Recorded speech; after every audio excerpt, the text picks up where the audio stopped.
Всем привет! Мы находимся в своем новом офисе, и мы здесь делаем ремонт, делаем стены, шпаклюем, декоративку будем наносить. Мы решили, что мы будем наносить на эту стену, а давайте нанесем пески. Декоративная штукатурка с эффектом песчаных вихрей. Но под эту штукатурку такая стена не подойдет. Нам ее нужно шпаклевать акриловой, латексной или полимерной шпаклевкой. Она должна быть готовая под покраску. Вот эта гипсовая смесь не подойдет. Поэтому швы у нас все гипсовые отшпаклеваны, уголок выставлен, грунтуем стены снова. Грунтовка глубокого проникновения. И грунтуем.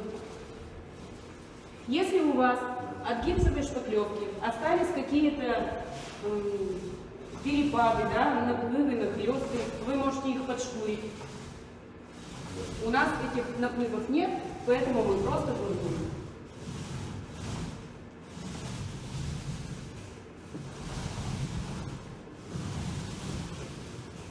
Дальше мы подождем высыхания грунтовки. Ну сколько? Может час-два. Здесь очень влажно, поэтому сохнет долго.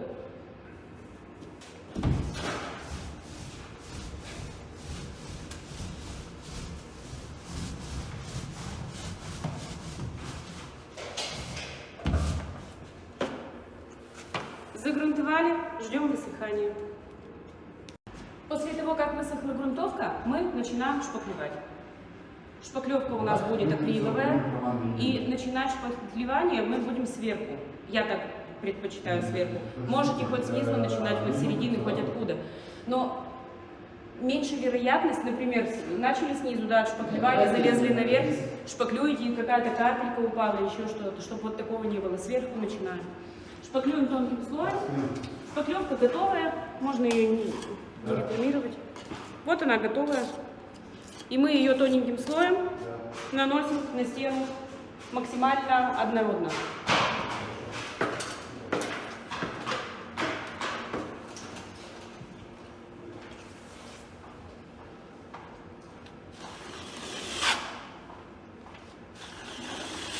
Стена у нас станет однородная белая и максимально ровная, без царапин.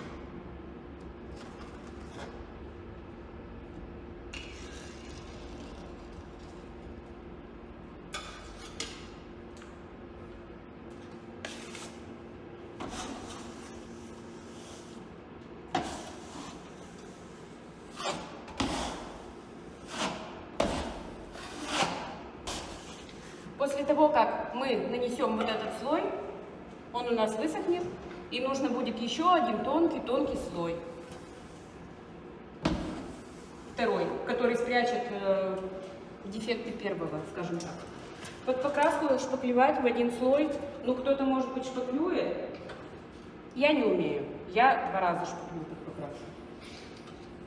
Кто-то 3 даже делает. 3 слоя.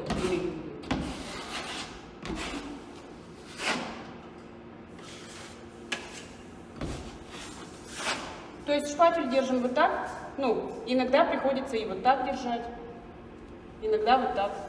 Вот.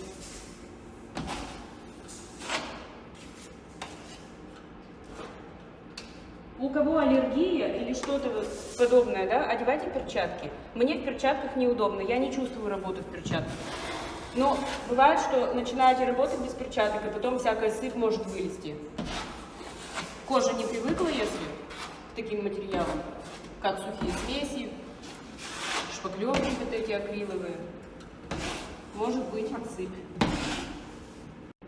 После того, как полностью высох первый слой шпаклевки, нам нужно нанести еще слой тонкий-тонкий, чтобы укрыть все царапинки, все впадинки, все, чего нам не нравится еще. Стена должна быть как под покраску, максимально хорошего качества подготовки. Тонкий-тонкий слой. То есть вот у нас есть вот эти дефекты первого слоя. И мы должны их зашпаклевать снова.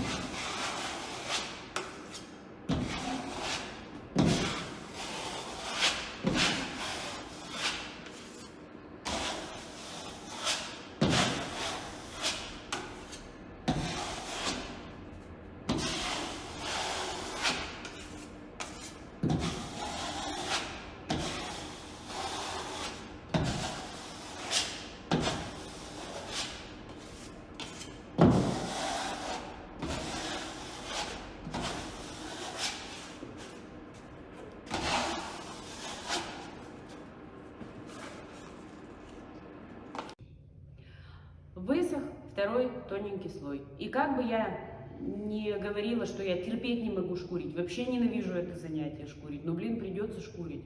Такой противный звук вот этот шершащий, и его придется терпеть, потому что как бы мы ни шпаклевали, под тонкослойное покрытие по типу краски или вот эффект песчаных вихрей, здесь вот мы будем пески наносить.